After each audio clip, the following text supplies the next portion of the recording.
Hi, I'm Kirby Allison, here at the headquarters of Dominique London Auctions with one of my favorite people in all of the world of cigars, Dominique Gyselinck. Of course, on the heels of our Monte Carlo trip, our adventure, it's been far too long since we've seen one another and enjoyed the moment of smoking and sharing a cigar with one another. So thank you. For sure, Kirby. Welcome to London. Yes, well, it's always a pleasure to be here. And, we've kicked off an exciting new series together, really exploring the journey of some vintage boxes of my cigars through the auction process.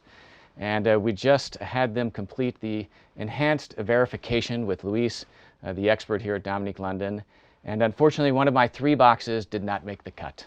Yeah. But the silver lining, I suppose, is that now we get to enjoy together these beautiful Sir Winston Churchill cigars, H. Upmann, beautiful vintage cigar. And one of the other great aspects of the process of submitting one's cigars is the opportunity to have them come under such expert scrutiny. So I have to say I actually learned several characteristics about this cigar that previously I had not known. So one of them is the date. Yeah, and you can see it by the band. This band, they started in 1960 and ended in 2006. So we have a clear view when the cigar was made or was produced, let's say. And also on your box, underneath the box, there is a stamp. And Louis, who is an expert in cigars and stamps, said, yeah, it must be around 1994 that beauty should be made. Yeah, and this is what's so interesting. I mean, this particular box would have come in an outer carton, but I didn't, acquire the carton as well. Not there anymore. And so it didn't have the box stamp. But again, drawing on the extensive knowledge that the Dominique London team and Louise brings to their work, they're still able to narrow the date. I mean, by the band alone, 1960 to 2006, it's a pretty large range. But looking at the box stamp and other characteristics, we narrow it to 94 to 2006, which is 12 years. That's a pretty narrow range in the history of these Sir Winstons. This beauty. Yeah? So one of them unfortunately had a tobacco beetle. Little small hole, only the one. So hopefully, the beetle is long gone. Clearly no infestation, and luckily he left us the rest of these cigars to enjoy. Yeah. So I thought it would be nice to enjoy this together, because of course the only thing that can make a great cigar even better is great company, and we have that today. So thank you. We have it all, eh? Great company, great cigar, and a good whiskey from a distillery, the Stella Do. So. Yeah, let's have a nice pairing. Shall we? Yes. Do the honors, I guess. No, thank you. You're very kind. Sure. Let's see.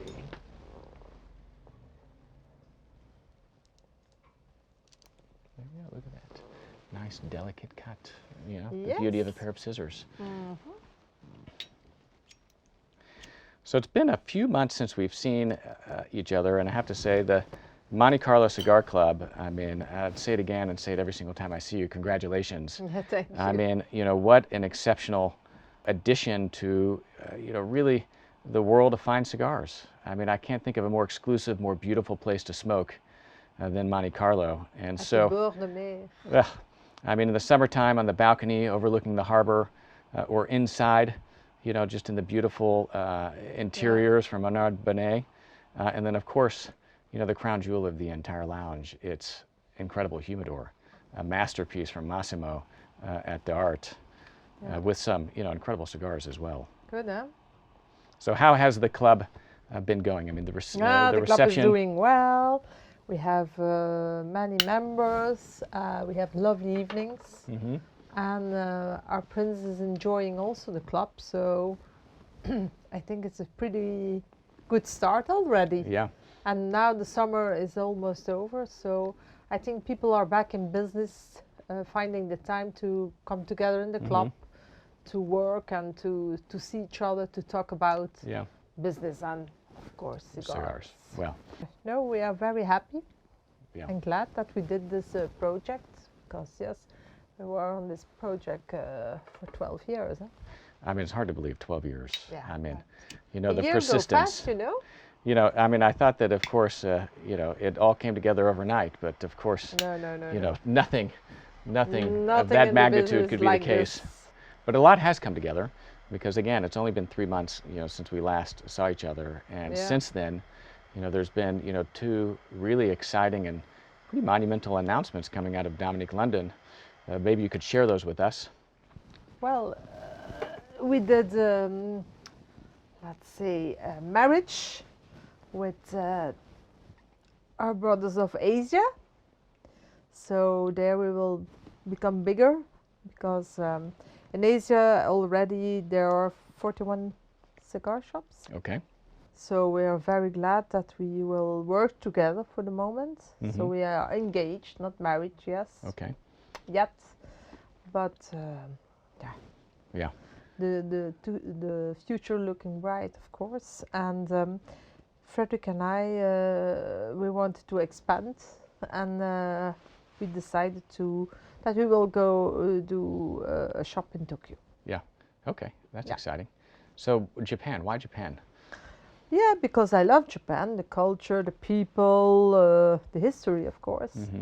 And also it's a people who enjoys the good things of life. You know, they love good food, quality food. They enjoy, they work a lot and hard. But they're all people who can also take time and reflect on whatever. Yeah. And I love Japan. I've been there. I did the whole country. And it's one of the countries that I would say I would visit again and Really? again and again. Huh. And what's cigar culture like in Japan? Because whenever I think of, you know, kind of the regional centers, you know, for, you know, for Habano cigars, for Cuban cigars. I mean, of course, we have the United Kingdom and Europe. We have the Middle East. And we have Asia. But I think really, you know, first I think about Hong Kong. Yeah. And, you know, maybe some of the other Asian countries like Vietnam before I would think about Japan. Yeah. And so it's an interesting choice and not one that I think I would have first guessed. So I would imagine there's incredible reason behind that. You see in Asia, even in Europe, we have Europe, but there are a lot of differences between people of Europe. So in Asia is the same. You have the Chinese people who are different than people from Hong Kong. People from Hong Kong are different than the Japanese people. People of Taipei are different. I see them all. Yeah. And yeah.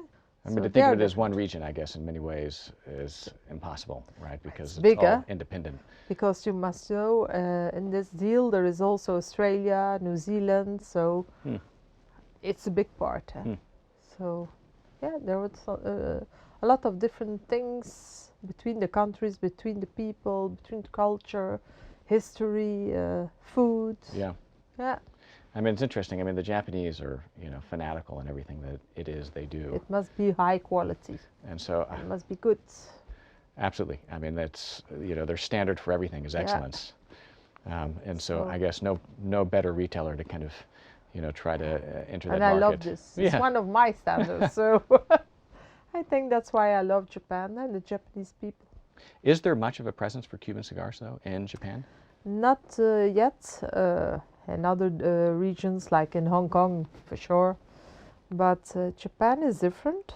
And yeah, I love Japan, so... Why not? Yeah. Et voila. You say it's right. What do you think of this? So this is, you know, I don't often have the privilege of smoking, you know, vintage cigars. I mean, this... The typical vintage cigar. I tasted a cru. You didn't. And there already I knew it was a very smooth cigar. Because there are no greenness in it, no ammonia, no whatever. It's something very soft, delicate, but still have flavor. Yeah. It's not that it's something very flat, but it's not like a cigar that we are used to discover each day. Yeah. This is something, the years are there, let's say, so it's softening it up. It's like people, Yeah. When you get older, you're also softer than you're being young.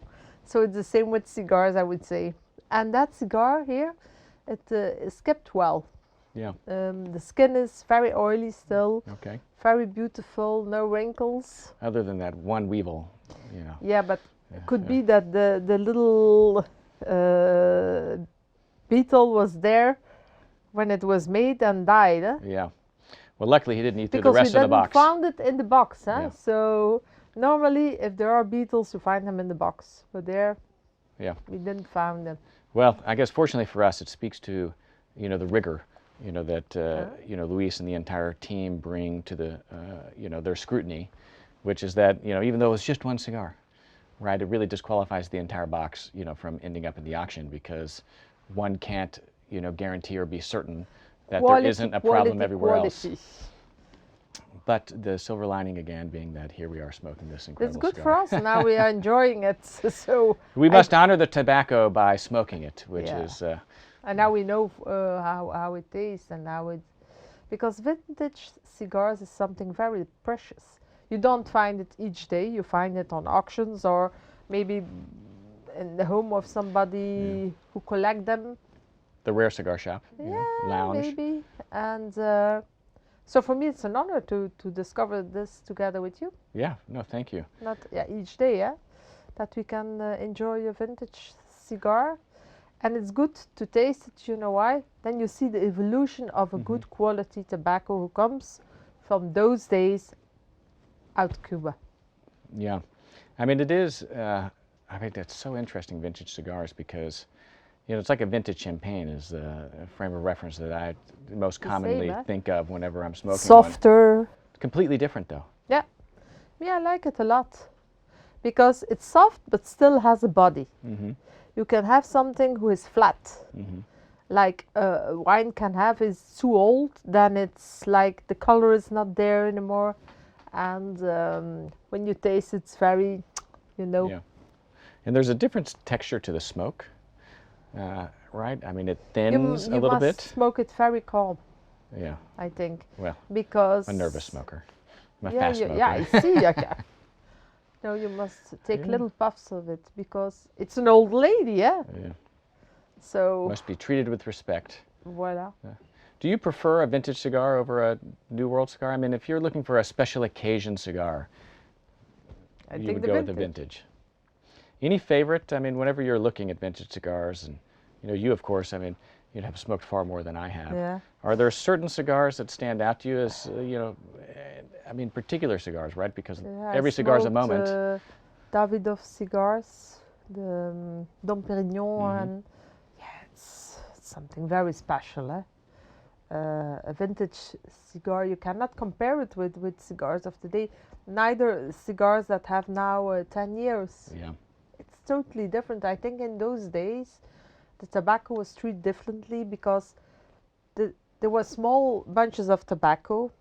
There was not so stress, and you know, they did what they had, and they let rest the tobacco and do the fermentation correctly, and then the cigars were put in a box, and you know, and time go by and makes this beauty. Yeah. And the other thing we have that's interesting is that, you know, the tobacco variants change, right? As, you know, Cuba is having to develop different strains in order to be resistant to, you know, blue mold and certain problems. Yeah.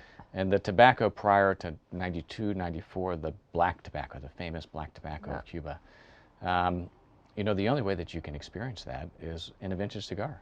Yeah. And it's one of the characteristics that'll make smoking a cigar from the 80s completely you will never different. find this back, that those days are gone, like they say. And that's why it's very interesting to discover this cigar. Because, yeah, if you know the history behind the tobacco then in that time, and now it's, whew, it's a whole different history. It's completely different. Yeah. And a cigar like this, I mean, how do you think it's best enjoyed? Because something this subtle, this delicate, I really wouldn't see myself smoking something like this outside. No, because it would ruin it.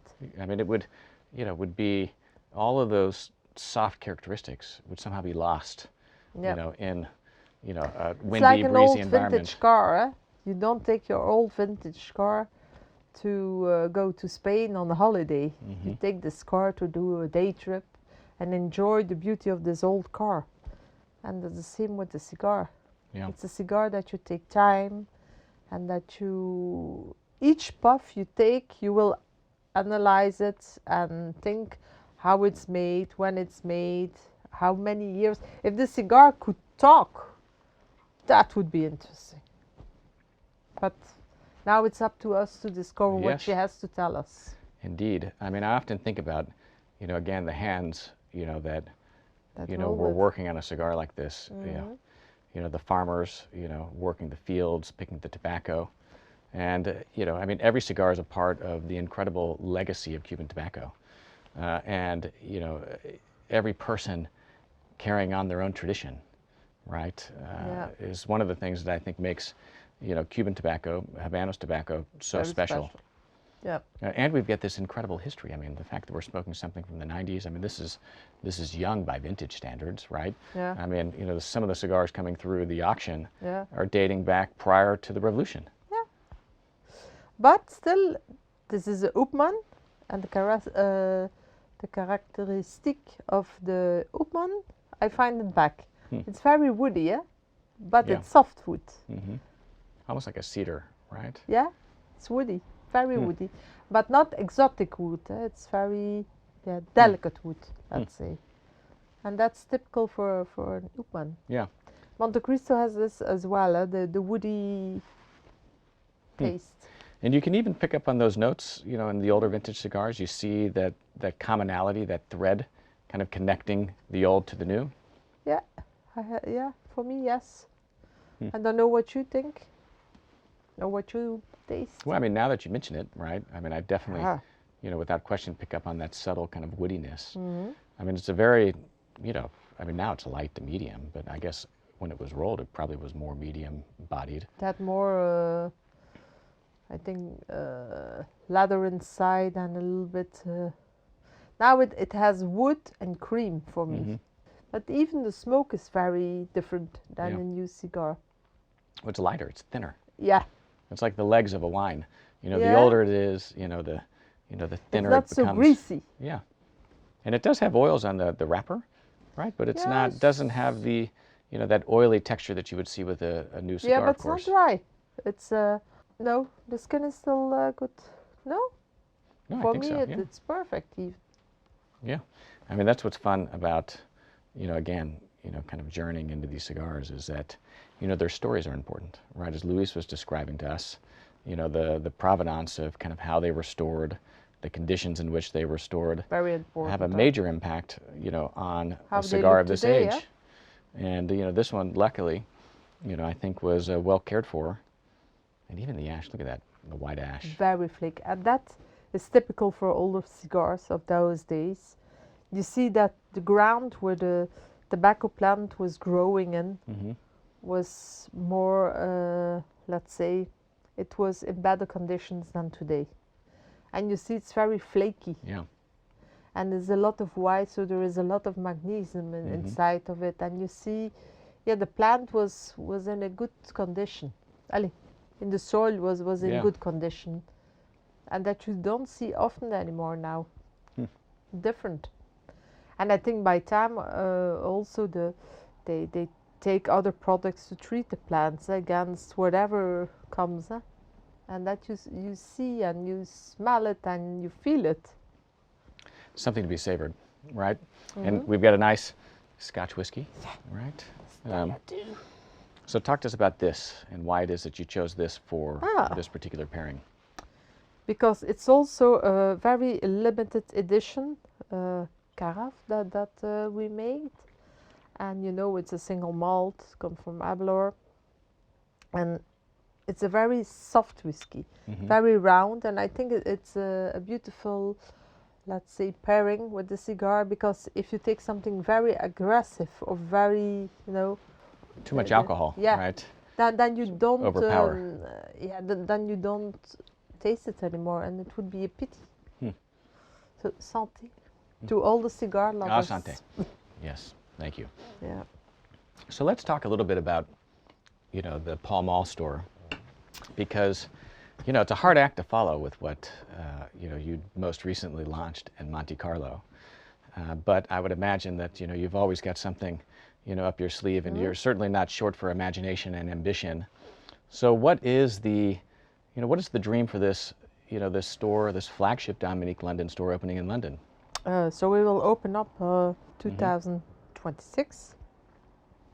So the store is one in the main streets of London, Pall Mall, across the Automobile Club. Yeah. And the store, we designed it like Art Nouveau, but revisité. What does it mean? So I like a lot the Art Nouveau, but we put it in a younger version. We took the colors of green, for example, with wood and some nice touch. So the store will be huge. We'll have a main humidor where you will find the cigars of today and the Cuban cigars. But we will have a second humidor where we will find those beauties as well. So people can look, can watch, can see. It's no more hidden in in the cellar or the basement of somebody. There people can watch. Yeah. And so we will have also a lounge that people can sit and have a nice conversation with one of those beauties and a good rum or whiskey or whatever is in your mind. And so will the lounge be open to the public? Like if you come and buy a cigar, you can smoke, or will it be private? Not private, not like Monaco. That's not the purpose. I want to open this lounge that people who love cigars can see other people in a good condition. Yeah. To have a relaxed time. Because I'm always telling this for years already. A cigar is not like a cigarette. A cigar you enjoy and you relax with it. It's like we are not drinking wine. Yeah. We're sipping wine. Yeah. And people must know the difference between it. So for a good cigar, you take your time and it will be in the best condition that people can enjoy their cigar.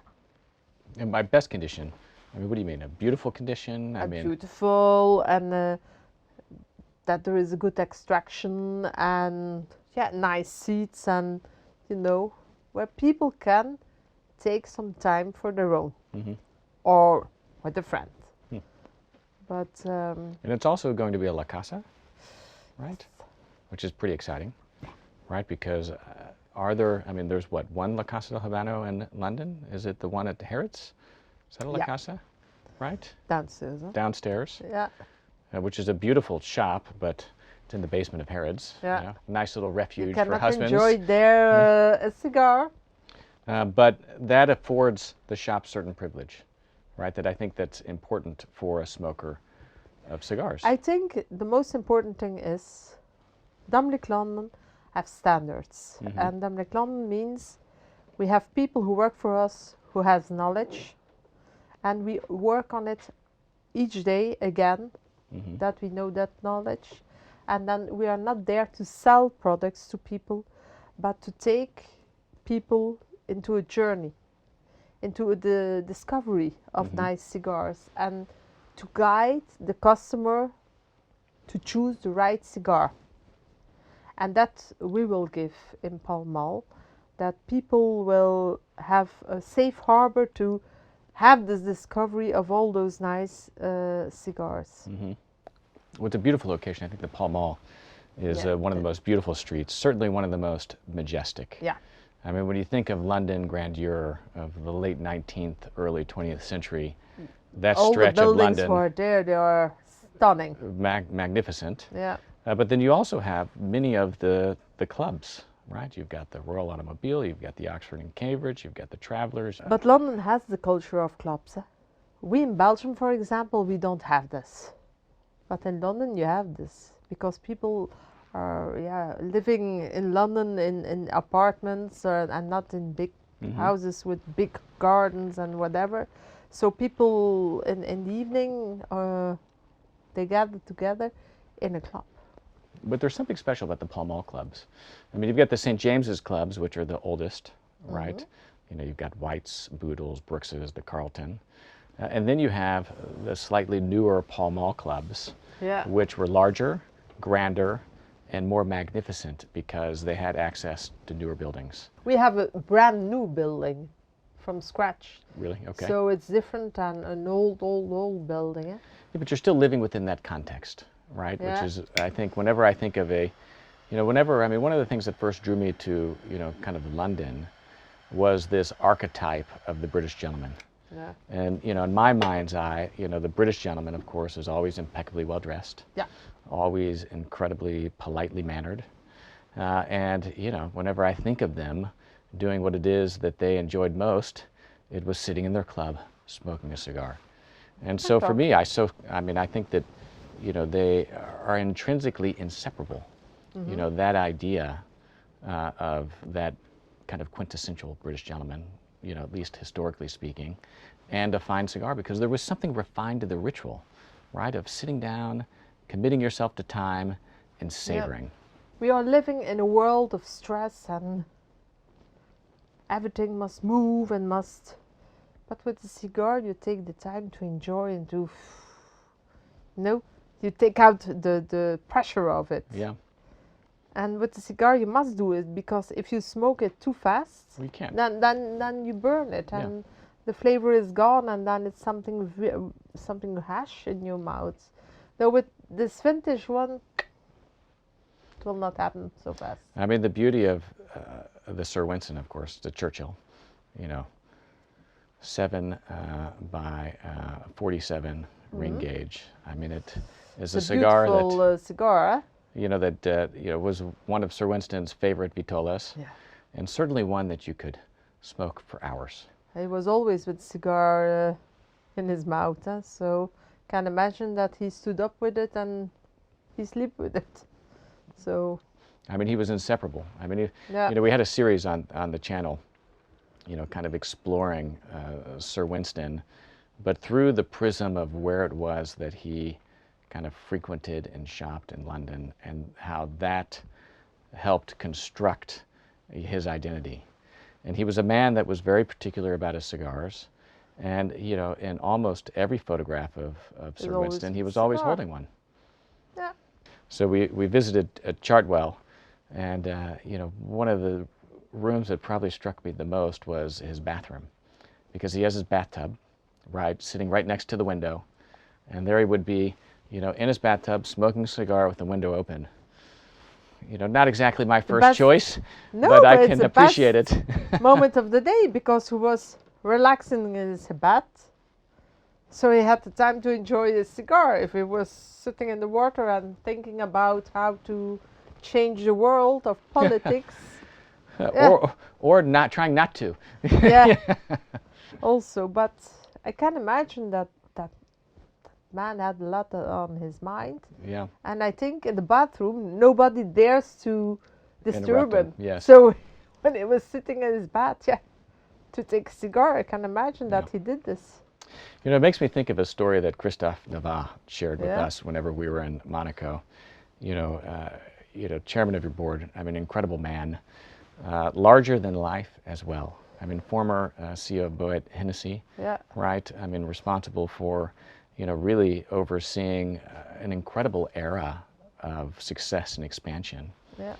And he was, you know, I asked him, I said, you know, what was it, Christophe, that had you first, you know, really kind of fall in love with cigars, or what was it that kept you in love?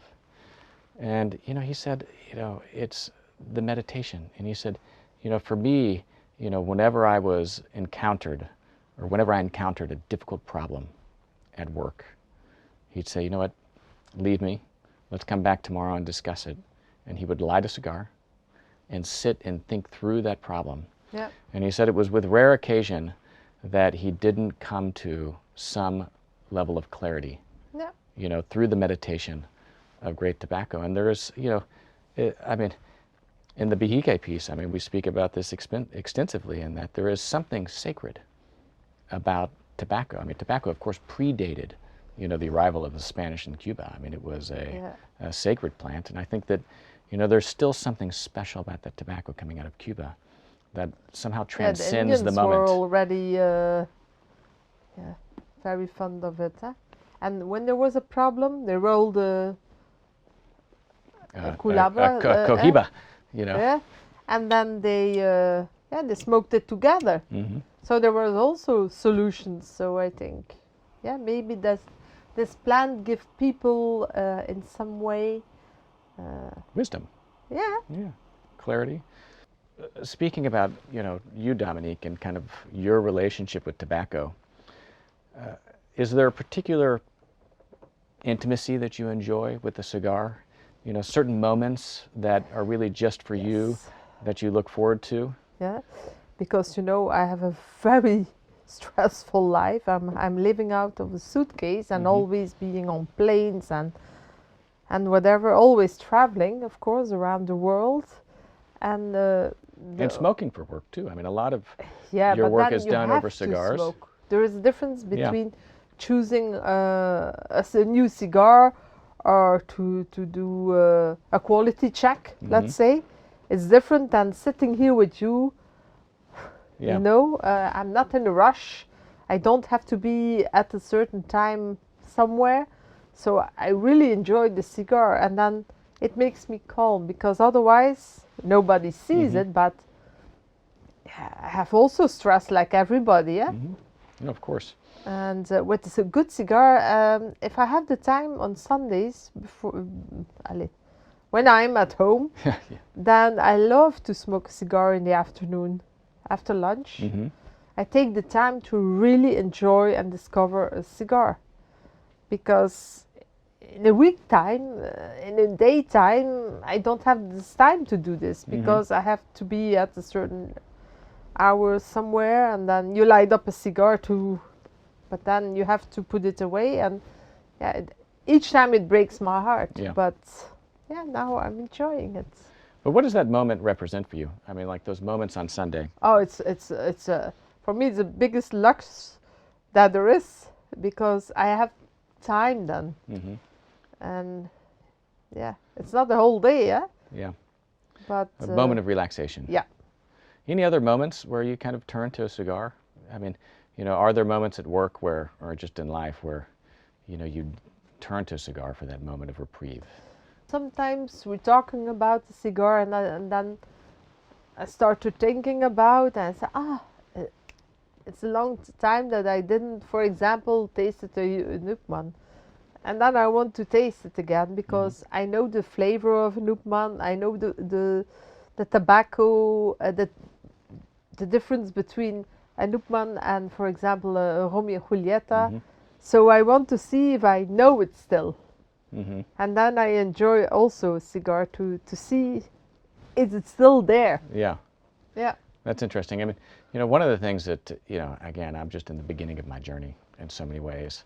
But in approaching my cigars, people will often ask me, what did you think of a certain cigar? And, if I've just smoked it once, the reality is I probably don't have much of an opinion, because there's a certain intimacy, right, in smoking the same cigar over and over that allows one to develop what it is you just described, which is the understanding of the essence of a cigar. And then once you understand that, you have something to turn back to and then reference. And that's why I always go back to something to see if it's there still. Yeah, it's like people taking always the same wine, but there are different ages, of course, and then it slightly is different. Yeah. And with the cigar is the same, but you see, with this vintage, I told you it will be very woody and creamy, and pop, there it is, here it is again. Yeah, and the cigar, again, you have to give it time. Yeah. To warm up, to evolve, Yeah. and to really get through, that first third. And it's only once you're into that cigar do you really fully experience what it is it has to offer. How is this developing for you? How's it changing? It's changing. You don't taste it? No. I mean, it's, becoming stronger, right? It's becoming a little bit more fuller bodied in its flavor. Yeah, but for me now, there is some toast coming through. Woody, it's still woody, but there is some toasted bread who comes now. Yeah. I mean, there's more body on the palate. Yeah. Right, for me. For me as well. It's still not there where she has to be, the cigar. But there is a nice evolution. For you, it's different than mine. And you see the ash? It's a different color. I was noticing that earlier. Yeah, me too. I mean, this is what's fascinating, is that, you know, two cigars out of the same box. And they're still different. They're still different. You know, again, I mean, you know, we think of Pinar de Rio, or we think of Cuban tobacco. But the reality is just like with wine, there's terroir. And, you know, a certain plot of land that could be half an acre in size can have different soil characteristics. And you see and here we see that right here, you know, in the difference in color. Yeah. And maybe this one is rolled by another roller than mine, and yeah. You know, I was speaking with someone else, right, about, you know, the different influence that a factory can have on a particular cigar. And he was talking about, you know, how you can have the same cigar rolled presumably with the same tobacco, but rolled in different factories in different areas of Cuba. And that because of the differences in the quality of water, the cigar can taste different. So Havana having slightly harder water than, say, Pinar de Rio, which, you know, has a fresher water, you know, that there can be a small kind of subtle nuance, you know, because, you know, water is used in the production of the tobacco to rehydrate it, to soften the leaves, and, you know, that makes a difference. Do you see that? I mean, I don't really, I mean, it's, to me, the box date is, not the box date, but the box code of the factory is interesting. Yeah. But it's not really something that, you know, I'm using to seek out a certain cigar or another. Do you have certain, you know, factory codes you look to? No. You know what I mean? Me, I'm always looking to the date that it was made, so I have the knowledge how old tobacco can be. That's for me very important, because when a cigar is too young, I don't want it. And what's too young for you? Oh. Now there are cigars 1 year old, 2 year old. Yeah. It's too young. It's like young wine. It's not tasty because there is too much acidities in it. And it's the same with tobacco. So for me, it's not interesting to discover this, because I know already there is too much ammonia in it. So yeah, I want to taste like today, the real tobacco in this cigar. Yeah. Well, what's interesting about this is, although I can certainly appreciate, you know, the subtleties of a vintage cigar, I'd say that more often than not, if I was to, you know, if I'm smoking in the morning or sometime during the ordinary kind of course of life, I enjoy the, you know, the vibrancy of a youthful cigar. Maybe the vintage cigar after let's say a big dinner with a lot of sauce and a lot of wine, and maybe then it's maybe too light. Maybe it's a good start of the day, or even before dinner. Yeah. Kind of a first day cigar. This is our first cigar of the day, at least for me. I would not smoke it after a dinner. Yeah. Because then it would be not an honor for the cigar. Your palate is already full of the food and the wine and whatever, and then you cannot enjoy the cigar, I think. A beautiful cigar. Well, what a beautiful cigar. I look forward to seeing this continue to evolve, and it's been great enjoying this moment together. Hopefully we have some other moments this week to enjoy a cigar in each other's company. I must say, I really am longing to return to Monte Carlo, to the Cigar Club, because you know, that is a truly magical place. And I hope that we captured that in the series. And I think that, you know, to whatever extent we did, it will have not done Monaco and Monte Carlo justice, because only in being there can one fully experience the magic of Monte Carlo. So, you know, it's a place that, you know, I have to admit I was not familiar with. I'd not been there since, really, I was 18 years old, you know, backpacking with my brother through Europe. So it's a completely different experience with you. You know, let's just say, I wasn't afforded the privilege of going into the casino, much less the Princess Grace Suite at the Hotel de Paris. But it is a special place, and the light is there very special as well. the entire the Riviera, but light. there's something Yeah. about Monaco that I think, even in the backdrop of the Riviera, is special. History. The history, The history, the Belle Epoque building of the casino was there. There is some kind of peace in Monaco. yeah. And you know what? I mean, you know, and again, not taking all things back to Cuban cigars, but there's a certain custodianship.